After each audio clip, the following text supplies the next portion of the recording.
Would you like to know the secret behind a successful business and one that isn't? If your answer is yes, then I'm going to teach you something called business process management.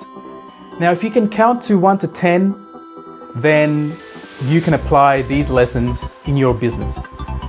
You'll need about an hour, maybe a couple of hours a week, and you'll need a pen and paper, or otherwise you can use a spreadsheet. There's no need to take notes as such. All the notes are available in the description of the video, or there's a link to my blog which has all these notes on that blog post. All right, so let's jump straight into it. So what's the difference between a successful business and a business that's not successful?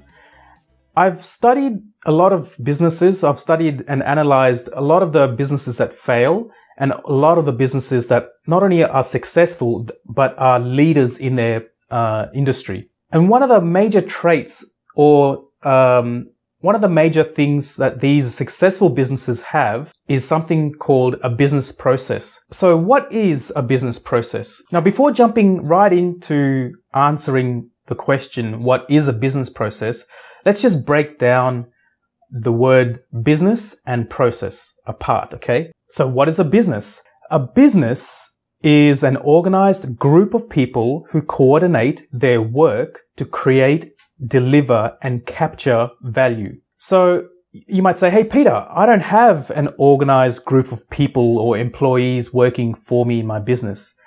That's fine. Even if you're a solo entrepreneur or a self-employed business owner, or even if you have a couple of people working in your business, you still need a business process. Even if you're a sole business operator, it still takes the combined efforts of many people, such as employees in supporting businesses.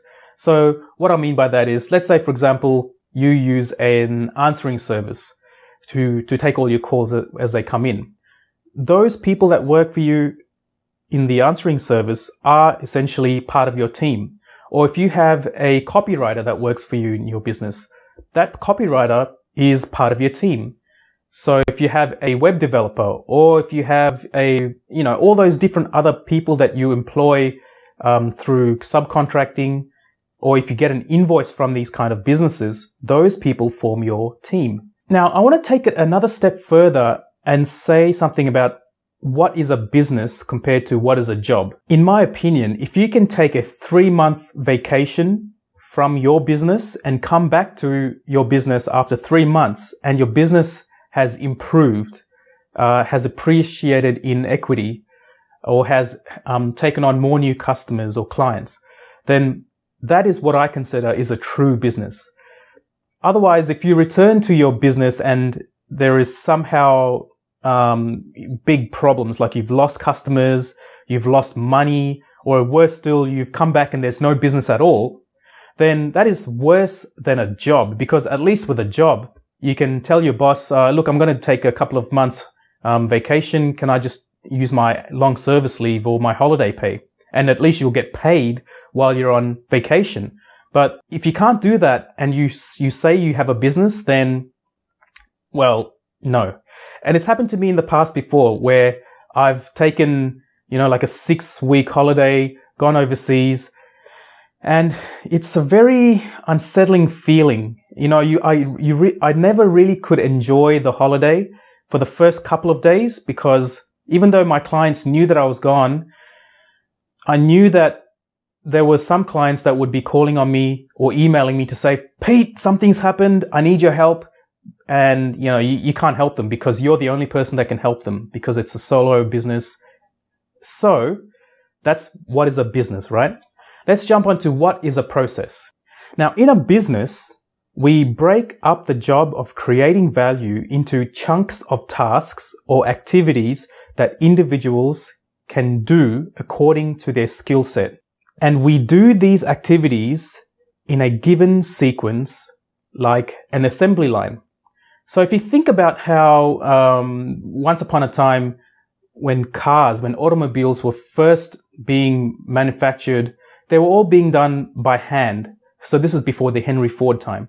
All the vehicles were made by hand, and it was a very expensive process. There were lots of errors in the process. Like there were a lot of, because all the parts of the car were being made by hand, there were lots of human error. Then Henry Ford came around. He studied the process that went into creating an automobile. And what he did was he converted that whole manual process into something that was systematic. So what Henry Ford did well was he understood the following concept. Each person is a specialist, does their bit of work, and then passes it on to the next person. Like an assembly line, each process has a start, an end, and a series of activities in between. So that is a process. A process has a start, an end, and a series of activities in between. Now let's talk about adding value. Each activity creates something or changes something. This is called adding value. Now, a business process is not IT systems like hardware and software. A business process is not common sense. A business process is not working from inside your head. And a business process is not a checklist or a to-do list. A business process is a sequence of activities designed to create, deliver, and capture value. A business process shows us how well we perform those activities.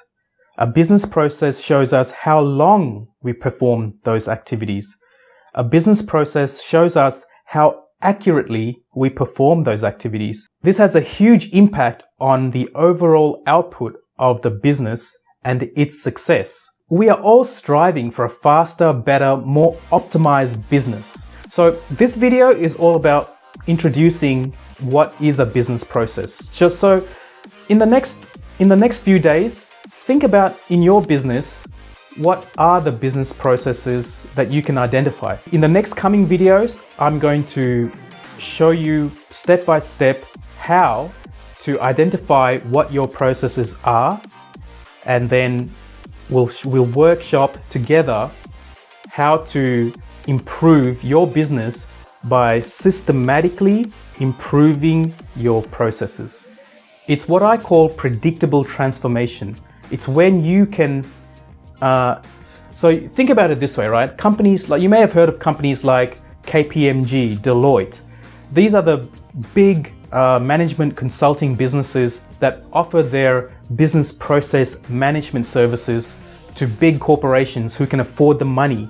And what makes me really passionate is to bring this sort of business process management to smaller businesses and entrepreneurs who, we need to be able to see.